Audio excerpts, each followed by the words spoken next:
Bonjour à tous, très heureux de vous retrouver. Ce nouveau numéro de School TV Le Mag, vous le savez, une demi-heure sur la scolarité de vos enfants, à chaque fois une thématique forte, qu'elle soit sur le plan national ou local, avec Alix Nguyen. Salut Alix. Salut Patrice. Tout va bien? Tout va très bien. On prend la direction de la Moselle aujourd'hui, sans plus tarder, voici le sommaire de cette émission. Direction plus précisément la très belle ville de Florence, cité qui s'est portée candidate pour tester l'uniforme à l'école, pédagogie, communication et une consultation, c'est en ce moment, vous le verrez. Plus généralement, on parlera des enjeux éducatifs sur tout le territoire, quels sont les choix qui ont été opérés, en quoi le sport et la culture sont-ils des vecteurs d'égalité sociale. La Moselle, labellisée terre de jeu à l'approche de Paris 2024. Alix, d'ailleurs, on parle olympisme avec toi? Oui, avec une petite anecdote que je vous réserve pour la suite.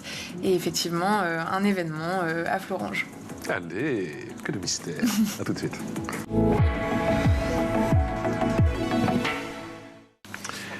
Et l'invité de notre émission, je vous présente, c'est Rémi Dick. Bonjour Monsieur le maire, maire de Florange et 13e vice-président du conseil départemental de la Moselle.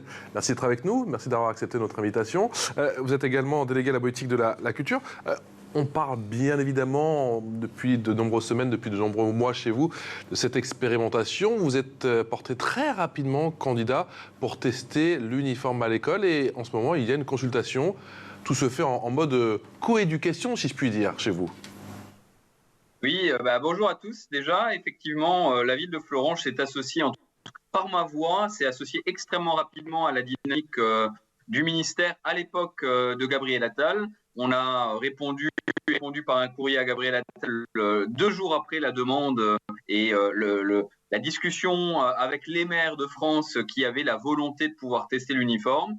Depuis, on est en discussion avec le ministère et on a fait un choix. Alors, je dirais pas de coéducation, mais en tout cas de consentement. Parce qu'effectivement, on parle pas seulement, j'allais dire avec l'uniforme, d'une vision autoritaire d'imposer l'uniforme par en haut. Et on a bien vu dans les premières discussions, dans les premières concertations, que ça serait un calvaire d'organisation et de mise en œuvre s'il n'y avait pas le consentement à minima des parents. Parce qu'effectivement, derrière, les parents vont devoir faire respecter la mise en place de cet uniforme, de cette tenue unique. Les professeurs vont devoir gérer le règlement intérieur qui appliquerait cette tenue unique. Et effectivement, dans la discussion, la démocratie locale nous semblait le meilleur moyen d'entraîner tout le monde. Donc, on a lancé une consultation qui se déroule depuis lundi. Donc, les parents ont jusqu'à vendredi midi, et on aura le résultat du dépouillement, effectivement, à 13h, 13h30, pour pouvoir savoir combien d'écoles à Florange vont pouvoir appliquer cette tenue unique. Cette tenue unique, et du coup, cette consultation, c'est un oui ou c'est un non pour cette tenue unique. C'est aussi un oui pour savoir quel type de tenue? Non, c'est vraiment sur le principe. Aujourd'hui, on a fait dans la concertation, on a entamé plusieurs démarches de concertation, une réunion publique par école, un atelier justement pour savoir dans chacune des écoles quel serait le type de tenue que les parents voudraient ou ne voudraient pas. Les parents, les membres du conseil municipal des enfants, les enfants des périscolaires et les professeurs étaient associés dans ces ateliers de discussion sur le type d'uniforme qu'on pourrait valoir. Par exemple, ces ateliers nous ont permis de confirmer ce qui était la proposition de l'État, mais pour lequel on a une certaine liberté malgré tout, c'est-à-dire de ne pas avoir des uniformes genrés. Donc voilà, ça fait partie qui est et tous les ateliers dans toutes les écoles nous ont prouvé que les parents ne voulaient pas rentrer dans la question de genre. Et donc, on serait sur une tenue mixte qui serait proposée dans les écoles de Florange si on va au bout de l'uniforme. Mais par contre, on n'est pas venu faire une proposition opérationnelle dans le cadre de la tenue unique parce qu'effectivement, c'est court, le mois de février pour pouvoir proposer quelque chose d'opérationnel. Et en même temps, on veut se laisser le temps entre le mois de février et la mise en application en septembre. On a encore quelques mois avant de travailler sur la logistique. Et donc, effectivement, là, c'est vraiment une question de principe. Est-ce que oui ou non, vous acceptez le principe de la tenue unique dans les écoles de Florange et dans quelles écoles vous l'acceptez? Après tout le reste, on aura quelques mois pour discuter, pour concerter, pour travailler avec les professionnels de l'éducation, avec les parents d'élèves sur ce que c'est que la tenue unique. Et ce n'est pas anodin parce qu'il y a plein de questions qu'au fur et à mesure de cette expérimentation, on identifie. La question, bien évidemment, du trousseau et de du quantitatif. On est passé de 4-1-1, 4 t-shirts et polos, un pantalon, un pull. Le ministère a déjà changé en passant à 5 t-shirts, 2 pulls, 2 pantalons. Et on voit qu'on serait un peu plus à l'aise si ça serait 3 plutôt que 2. On a un deuxième enjeu, c'est tenue hivernale, tenue estivale. Et ça, le ministère ne l'avait pas identifié au début. Et là, on voit dans les discussions avec les parents d'élèves que c'est un vrai enjeu. Et on a un troisième sujet, c'est par exemple le sport. Que fait-on dans le cadre de cette tenue unique sur les tenues sportives? Est-ce qu'on reste sur le principe d'une tenue pour l'ensemble des jeunes dans le cadre du sport ou pas? Il y a un troisième sujet, un autre sujet, c'est l'inclusion. On a une école qui a plusieurs enfants en Ulysse et qui est le pôle quasiment pour toute la circonscription en termes d'inclusion des enfants autistes du territoire. Et on voit que la question de la pose de la tenue unique ou du port de la tenue unique des élèves en inclusion va être un sujet et un casse-tête profond, mais en même temps qui est un vrai sujet sociologiquement intéressant. Parce que comment fait-on pour à la fois inclure ces enfants dans le cadre du port de la tenue unique? Les profs y voient un casse-tête. Moi, j'y vois un vrai sujet qui peut être plutôt favorable justement à la cohésion sociale dans le cadre de cette école. En tout cas, il y a des vrais sujets de fond de l'éducation qu'on voit apparaître à travers cette question de l'uniforme. Et ça me confirme qu'on a bien fait de se poser cette question de l'uniforme parce qu'effectivement, on arrive dans toutes les contradictions aujourd'hui de l'école publique quand on s'intéresse à cette question de la tenue unique. Et c'est un vrai outil. Alors, ce ne sera pas une solution miracle, mais c'est un vrai outil pour poser tous les vrais débats de l'éducation. Monsieur Dick, pour bien comprendre, quelle est la différence entre une tenue unique et un uniforme? L'uniforme est vite catégorisé dans le langage commun comme ce que je porte, c'est-à-dire un costard, cravate avec jupe plissée pour les filles, pantalon pour les garçons en toile, avec une vision parfois un peu caricaturale à l'anglo-saxonne d'un uniforme strict. Je crois que c'est vraiment ce caractère-là. L'idée de l'élément de langage d'une tenue unique qui a d'ailleurs été repris successivement par le ministère de l'Éducation devenu Premier ministre et par le président de la République, c'est effectivement d'être sur une tenue qui est plus détendue, j'allais dire plus confortable. J'allais prendre un anglicisme plus casual. Effectivement, et c'est là où le terme de tenue unique est peut-être un peu plus facile à appréhender. Parce qu'effectivement, je n'ai cessé de dire à la fois dans la presse, dans les réunions publiques, dans les éléments de langage, dans les tracts qu'on a envoyés aux habitants, qu'on n'était pas dans la volonté d'être ni en Corée du Nord, ni dans le roman d'Harry Potter. Et pourtant, on fait un pari, 9 enfants sur 10 de Florange n'ont toujours pas compris qu'ils n'allaient pas porter une tenue stricte ou une tenue à l'anglo-saxonne. Il y a encore cette idée que ce qui est en décision et d'avoir une tenue très stricte. Alors qu'effectivement, nous, on parle bien d'un t-shirt ou d'un polo, globalement, hein, c'est ça, d'un pull et évidemment de quelque chose d'assez confortable, mais néanmoins d'une tenue unique pour tous les enfants, avec la même couleur, avec le même apport, d'une tenue donnée par la mairie à tous les enfants, mairie et l'État. Et c'est effectivement là où il y a cette confusion, et c'est pour ça que le terme de tenue unique me semble plus approprié que le terme d'uniforme, parce qu'effectivement, il crée la confusion. Ça, c'est pour la sémantique, d'accord, mais comment vous faites pour les convaincre, les parents, même certains grands-parents, j'ai vu, réticents, y compris au sein de votre commune? Ça se fait justement en montrant des visuels pour montrer à quoi pourrait ressembler cette tenue unique, pourquoi pas? En fait, je vais vous dire, après l'expérience de 4 réunions publiques, 4 ateliers et 4 discussions avec les professionnels de l'éducation de chacun des parents, donc avec à peu près 12 réunions en voyant à peu près 100-150 personnes au final, hein, puisqu'il y a 20 personnes par réunion publique en moyenne, il y a 15 personnes par atelier, il y a 10 professionnels de l'éducation par réunion. Si je fais le global, le vrai souci principal, c'est la logistique familiale. Le sujet de fond a été abordé, le sujet, j'allais dire, doctrinaire ou idéologique, autorité contre pédagogie, je l'ai entendu que dans une réunion publique par 8 parents, qui étaient venus vraiment dans une logique un peu d'en découdre avec le sujet parce qu'ils avaient une vision idéologique qui remettait en cause le principe uniforme. Le reste des parents viennent pour parler de logistique familiale. La différence pour eux entre l'uniforme et la tenue unique, c'est de savoir s'ils peuvent le mettre, s'ils doivent ramener au pressing la tenue ou s'ils doivent faire des machines à laver. Enfin, s'ils peuvent mettre leur tenue en machine à laver.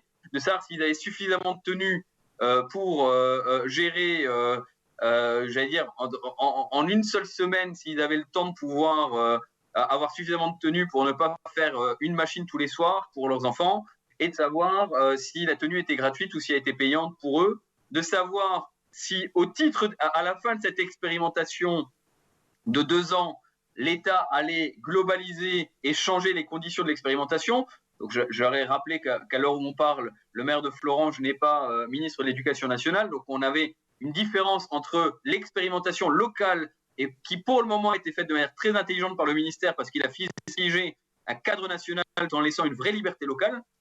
Évidemment, ce qui se fait pour 200 communes ou 200 établissements ne se fera pas au moment où l'État engagera une généralisation pour 36 000 communes.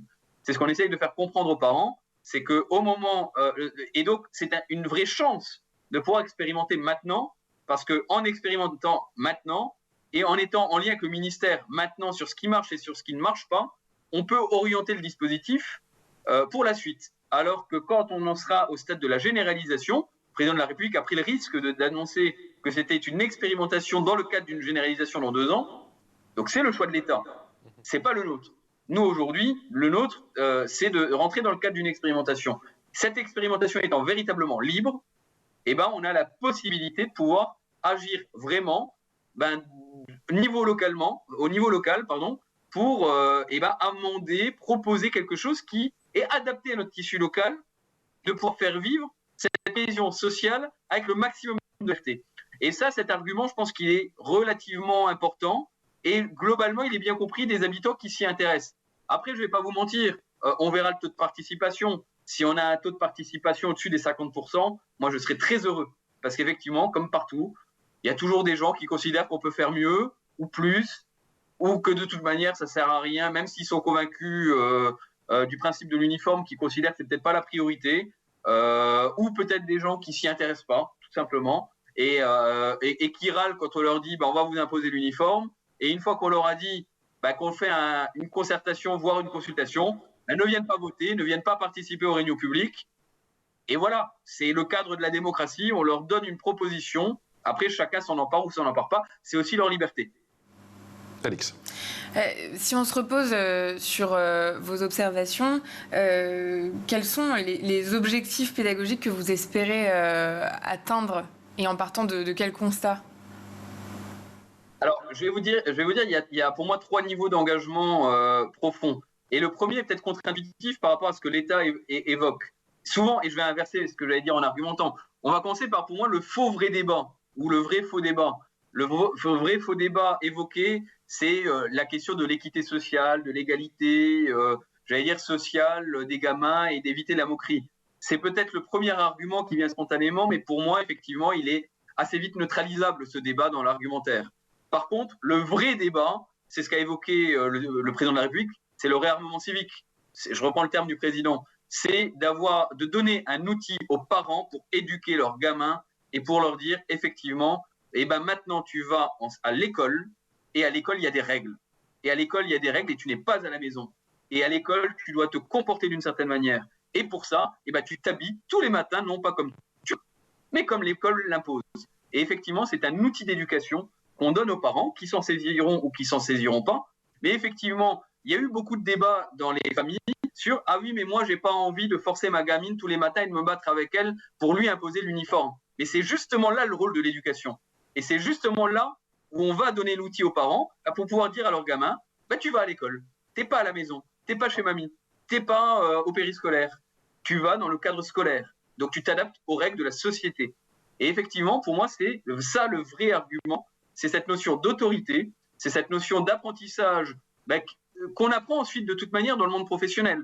C'est-à-dire, il y a la maison et il y a le monde professionnel. Il y a la maison et il y a le monde de l'école. Et effectivement, il n'y a pas les mêmes règles. Et il y a des règles dans une société qu'on doit apprendre. Et je pense que plus tôt on apprend ça à des gamins, plus tôt ils le comprendront dans le monde professionnel ou également de collège. Et après, il y a un troisième argument pour moi assez clair, c'est la question la cohésion d'école. Cette logique de cohésion, pour moi, me semble fondamentale. Parce qu'aujourd'hui, il n'y a pas grand-chose dans les écoles qui donne un moyen réel et véritable de cohésion. Il y a des familles qui s'y intéressent, il y a parfois des associations de parents d'élèves qui essayent de mobiliser un peu, mais de manière très pertinente, il y a certains parents qui viennent, ou certains enfants du conseil municipal des enfants, qui viennent avec l'idée, par exemple, d'un flocage particulier. Il y a certains parents à l'école Victor Hugo de Florange, dans un quartier qui a une forte identité historique qui s'appelle le village des Banges, puisque Florange est composé de 3 villages. Les habitants de l'école et les parents d'élèves de l'école de l'école du village des Banges, ont dit pourquoi pas refaire vivre le logo des Banges, du village des Banges qui a disparu à la fusion entre Florange et Ébanges des villages en 1870. Et ils se sont dit pourquoi pas faire revivre le logo ou le symbole des Banges sur l'uniforme. Et ça peut donner aussi cette logique de fierté de territoire, de fierté de village, de particularisme local, qui peut aussi être un élément de fierté au sein de l'école. Et pourquoi pas d'un vrai argument de cohésion au sein de l'école et favoriser, j'allais dire, un esprit de corps qui n'existe pas forcément dans toutes nos écoles. Donc, on peut considérer que c'est gadget, mais en fait, on draine derrière beaucoup plus de sujets et on a un outil qui nous permet de reconnecter de l'inclusion en milieu scolaire en passant par la cohésion sociale et territoriale, en passant par la question de l'autorité. Et l'uniforme, en fait, est un véritable outil pour recréer des liens sur l'ensemble de ces sujets. Est-ce que vous êtes entretenu à propos de ce sujet de la tenue unique de l'uniforme? Parce que c'est vrai qu'on fait comme c'était nouveau en France, mais moi qui suis... alors, je suis parisien, mais c'est vrai que j'ai des origines martiniquaises. Et chaque été, je retourne aux Antilles. Et moi, j'ai toujours connu l'uniforme. C'est-à-dire que là-bas, dans les écoles publiques, moi, j'ai toujours vu les petits. Alors, ils n'étaient pas en jean, certes, quoi que si, des fois, même s'il fait chaud. J'ai toujours connu en polo et bermuda. Et ça n'a jamais posé de problème. Est-ce que vous avez eu l'occasion, vous, de vous entretenir avec certains maires ou certains directeurs ou directrices d'écoles dans les départements ou les territoires d'outre-mer? Alors, non, pas forcément moi en tant que tel, mais j'ai des adjoints qui ont eu des liens. Mon adjoint aux affaires scolaires, notamment, qui a beaucoup voyagé, qui a beaucoup été justement en Outre-mer, et donc et c'est d'ailleurs lui qui tout de suite a clairement voulu parler de tenue unique, parce qu'en prenant l'exemple de ce qu'il a vu et vécu quand il était en Outre-mer, me disait, mais en fait, effectivement, il y a un faux débat. Et vous savez qu'à Florange, on est en Moselle, Nord-Moselle, proximité du Luxembourg.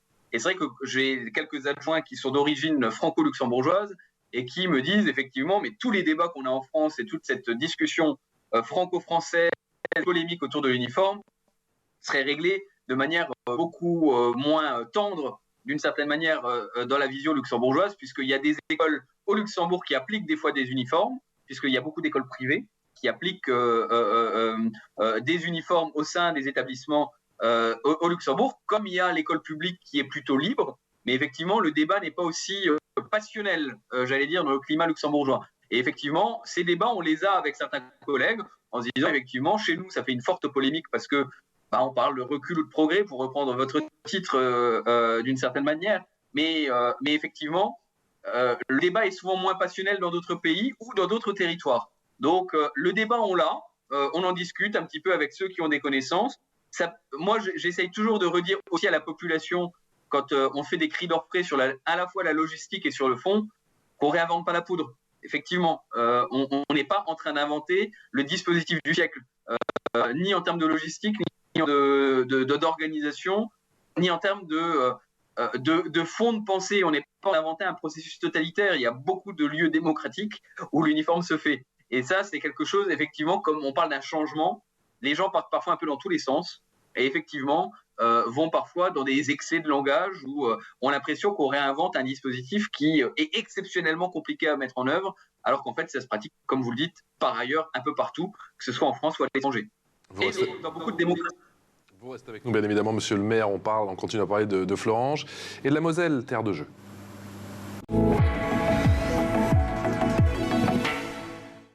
La Moselle, terre de jeu. Et Alix, dans ta loupe, tu nous parles de l'olympisme qui résonne aussi de fort belle manière à Florange.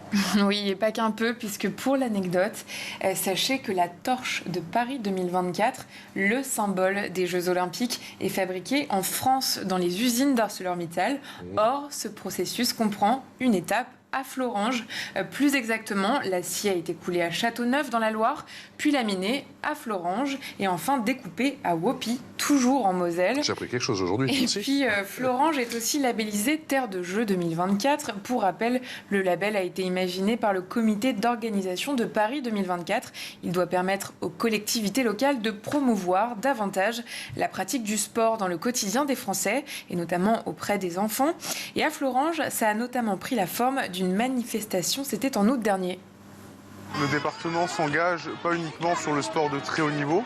Donc bien sûr, le département est engagé auprès des sportifs de haut niveau qui vont représenter la Moselle aux Jeux dont je fais partie. Mais elle s'engage aussi sur ce qui est autour de l'olympisme et les valeurs de l'olympisme. Parce que l'olympisme, c'est vrai que c'est la performance, mais c'est aussi le partage, le respect, plein de choses, l'égalité, l'équité. Et sur ce genre de manifestation, c'est ce qu'on voit. Voilà, c'est aussi l'esprit de fête, les Jeux. Donc, et c'est partout dans toute la Moselle. C'est pas que autour de Metz. Voilà, les gens pourraient dire oui, et il se passe ça qu'à Metz, mais en réalité non. C'est aux quatre coins de la Moselle, jusque la Moselle profonde, derrière Beach. Voilà, c'est partout. Et donc à Florange. Disons que Florange, c'est une grande ville sportive maintenant, de plus en plus. Alors évidemment, ça a été les grandes périodes de football sur Florange. Ensuite, on a le volley qui a fait ses débuts en championnat de France en Florange. Et maintenant, bientôt, on va avoir un grand stade d'athlétisme à Florange où on va pouvoir avoir des athlètes de haut niveau à Florange avec enfin une piste et un outil de travail pour des athlètes de haut niveau. Monsieur le maire, ce label, il représente aussi une opportunité de redynamiser l'offre sportive à Florange ? Alors oui, effectivement, sur la question sportive, premièrement, je tiens à le dire, effectivement, la Moselle est terre de jeu. Avant de parler de Florange, je tiens à le dire, évidemment, la Moselle est, je crois, à la pointe des territoires. Si j'enlève Paris, qui forcément est premier concerné par ces Jeux Olympiques, je crois que la Moselle est pilote quasiment, et le président Patrick Weiten est même membre du COJO pour les départements de France, et fait tout pour que la Moselle soit à la pointe en la matière sur l'ensemble des territoires de la Moselle. Comme le disait Quentin Bigot dans votre reportage, tout est fait aujourd'hui pour acculturer les Français, acculturer les Mosellans au fait que les Jeux Olympiques arrivent bientôt et que c'est une grande fête des sports qui est l'occasion de faire vivre un petit peu le sport et de mélanger le sport et la culture. Et j'y tiens puisque, tant que VP à la culture du département aussi, on a un gros point sur les Olympiades culturelles qui sont relativement importantes. Pour revenir à Florange et à mon territoire, évidemment, nous, on s'associe. On s'associe à deux titres. Évidemment, la ville participe à tous les événements que le département peut organiser, comme cette caravane des sports et de la jeunesse qui s'est fait, et de la culture qui s'est tenue à Florange l'an dernier. On a décidé de devenir une ville fan zone. Alors, évidemment, ville fan zone des Jeux Olympiques pour moins de 1000 habitants. Je précise, puisqu'on n'est pas calibré aujourd'hui pour accueillir un plus gros événement. Et là, les services sont dans les starting blocks pour nous faire des propositions d'organisation, d'aménagement et d'animation de cette fan zone. Mais parce qu'effectivement, on se rend compte qu'il n'y a pas beaucoup de villes qui se sont emparées du sujet. Et Florange en a fait partie, comme quelques autres. Je crois qu'il y en a une vingtaine en Moselle qui accueilleront des événements de nature, des événements et de l'animation liés aux Jeux Olympiques durant la période olympique. Troisième élément, on a profité de cette période pour finaliser tout notre programme d'investissement sur le sport. Alors pourquoi ? Parce que de manière très opportune, je suis un maire très pragmatique, l'État a débloqué, le département, la région ont débloqué des sommes considérables pour accompagner les projets sportifs. L'Agence nationale du sport notamment, l'État au titre de la dotation d'équipement et des dotations de soutien à l'investissement ont débloqué de nombreux projets sportifs de 2020 donc on a finalisé notre parcours et notre restructuration des équipements sportifs et depuis 2020 on a inauguré un Budokan, une salle des arts martiaux dédiée aux arts martiaux à Florange qui est je pense une des plus belles de Moselle et il y a je pense en concurrence évidemment Pont-à-Mousson qui est au niveau régional est la meilleure mais je pense qu'on est juste derrière Pont-à-Mousson en termes d'équipement pour les salles des arts martiaux. Une des salles de boxe qui, je pense, fait partie des plus belles du territoire Nord-Moselle, même s'il y a d'autres concurrents, évidemment, en Nord-Moselle, parce qu'il y a de l'histoire à Hayange ou à Yutz sur les salles de boxe. Mais on a une belle salle de boxe. On va inaugurer dans quelques jours, ça peut faire sourire, mais le Boulodrome hyper structurant, et je pense qu'il n'y en a que deux en Moselle qui pourront faire concurrence.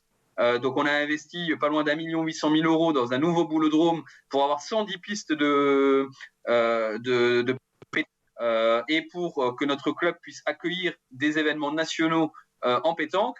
Et surtout, la piste d'athlétisme de niveau national, où là on a investi 5 millions d'euros, financé à 80% par tous les financeurs possibles et inimaginables, un stade complet d'athlétisme, et je pense qu'il n'y en a pas un en concurrence dans tout le Grand Est. Donc là, on a fait le choix, et ça a été une volonté du président Wuyten de nous accompagner là-dessus et de nous lancer dans cette dynamique d'une piste d'athlétisme, parce qu'effectivement, il n'y avait pas d'équipement dans tout le Nord-Moselle, dans toute la Moselle, de ce calibre-là, et on s'est lancé dans le sujet, et on devrait l'inaugurer d'ici au mois de juin. Monsieur le maire, vous avez évoqué la cohésion sociale tout à l'heure quand vous parliez de la tenue unique, de l'uniforme à l'école. Si on parle des deux piliers que sont le sport et la culture, je sais qu'effectivement c'est aussi votre périmètre, vous le rappeliez au sein du département, en quoi le sport et la culture justement peuvent être vecteurs de cohésion sociale et d'égalité sociale? Alors déjà on le voit bien durant cette période de jeu, et je vais aussi de le dire, c'est d'ailleurs le pari du département qui ne fait qu'augmenter depuis 4 ans les budgets. Moi, je suis un vice-président euro au département à la culture, puisque j'ai un doublement de mon budget depuis que je suis en place. Pourquoi ? Parce que c'est la cohésion sociale pure et dure. C'est-à-dire qu'à travers la culture et le sport, on n'imagine pas ce qu'on arrive à faire avec 1 million d'euros à la culture ou au sport, contrairement à ce que l'on fait avec 1 million d'euros sur les travaux. Les travaux, c'est très concret. Certes, on touche du macadam, on touche des murs. Mais par contre, avec 1 million d'euros en termes d'accompagnement de festivals, de projets d'animation, d'accompagnement des territoires ruraux, de dynamique sociale, on fait largement plus. On fait largement plus parce qu'on draine beaucoup plus de monde. Parce que, alors certes, c'est moins concret, on peut moins le toucher. Mais évidemment, avec 1 million d'euros sur la culture ou 1 million d'euros sur le sport, on draine des dizaines de milliers de personnes. On fait des dizaines d'animations sur des centaines de territoires. Donc oui, évidemment, l'enjeu aujourd'hui avec une politique très dynamique sur la culture et sur le sport, c'est d'engager la cohésion du territoire. Et je ne vous cache pas aussi, je suis dans un média qui, je pense, a une échelle nationale. L'enjeu de Florange, on parlait d'ArcelorMittal et de la flamme. C'est un beau coup de buzz d'ArcelorMittal. Pourquoi c'est un bon buzz? Parce que ça fait 12 ans qu'on a été sali par une initiative politique de certains politiques locaux d'associer Florange à la sidérurgie négativement, avec la fermeture de Haut-Fourneau qui était située à Hayange, ville à 4 km de Florange, d'associer le nom de Florange à une fermeture d'usine qui était une évidence depuis 25 ans, juste pour quelques initiatives des syndicats et quelques périmètres, on va dire, un peu politisés entre une ancienne ministre à la culture, justement, qui a utilisé ça pour ramener un candidat à la présidentielle sur Florange. Évidemment, le culture et le sport sont des éléments de marketing territorial immenses, parce que ça montre ce qu'on est capable de faire, ce que les Florangeois sont capables de faire, ce que nos citoyens, mais aussi un peu nos ambassadeurs du territoire sont capables de faire pour leur territoire, parce qu'on valorise les territoires. Quand j'ai le TEFOC Florange, le Terville Florange Olympic Club, qui est à l'échelle nationale connu, parce qu'il est l'un des meilleurs clubs de volley féminin en France, et il représente Florange. Et il représente Florange en France, mais aussi à l'international, puisqu'ils ont été en européenne depuis 2 ans. Et ils vont représenter la France en européenne, en compétition européenne. Quand on va l'athlétisme en lui donnant un équipement de structure nationale, on va faire connaître Florange par l'athlétisme, et qui devient en plus, et qui est la compétence reine olympique. Donc là, on va avoir un équipement qui va avoir vocation à rayonner, à ramener des athlètes qui ne se posaient pas la question de venir à Florange, et qui vont pouvoir faire rayonner aussi la ville de Florange sur l'ensemble du périmètre national. Donc il y a un véritable enjeu de marketing territorial. Merci beaucoup, monsieur le maire. Merci de nous avoir accordé cette précieuse demi-heure. Et on n'hésitera pas, bien évidemment, à vous rappeler. On a bien fait des petits points d'étape et on attend que vous commenciez effectivement cette expérimentation avec cette tenue unique, avec l'uniforme, donc du coup, à Florange qui s'est portée candidate pour cette expérimentation de la tenue unique. Un grand merci à toi, Alix. À demain. On se retrouve demain, effectivement, pour un nouveau numéro de School TV Le Mag. Excellente journée en notre compagnie.